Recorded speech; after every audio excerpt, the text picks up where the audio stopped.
त्याबद्दल काय सांगा? त्याबद्दल किती सत्यता आहे? त्याबद्दल मला काही फारशी माहिती नाही, पण प्रशासनाला असं त्यांचं माहिती मिळाली की यांच्याकडूनच जरांगे यांच्या आंदोलनाला रसद मिळते.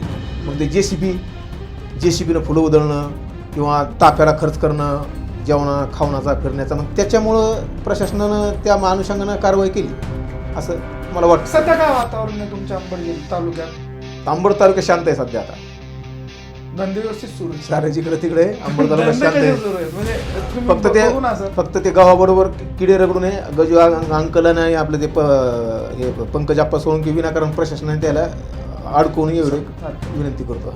बरं. आता कोपर्डी प्रकरणात अमोल खुने किंवा ती जी काही 4-5 मंडळी 5 जण यांच्याबद्दल किंवा यांच्यावरती अन्याय झाला असं तुम्हाला वाटतं का? अन्याय झालात ना. अन्याय झाला म्हणजे मला सांगा, त्यांच्या 3 बैठका झाल्या, 3 ते 4 बैठका झाल्या. कुठलं तरी एक रेस्ट हाऊस अमोलनं सांगितलं ते 2-3 बैठका झाल्या. एक सचिन कोतकरची तिथं एक बैठक झाली तिथं. सुनील कोटकर? सचिन कोतकर का कोतकर. ते अमोलनं सांगितलं, हां, नगरचे. आणि या प्रत्येकानं एक 10-15 जणांची टीम होती की आपण ह्या तारखेला आरोपीवर हल्ला करू, त्या तारखेला हल्ला करू असे. पण 2-3 तारखा गेल्या त्याच्यावर. सकाळी सारे क्रुझर घेऊन गेले ते. मग चिता झाडावर लपले सारे.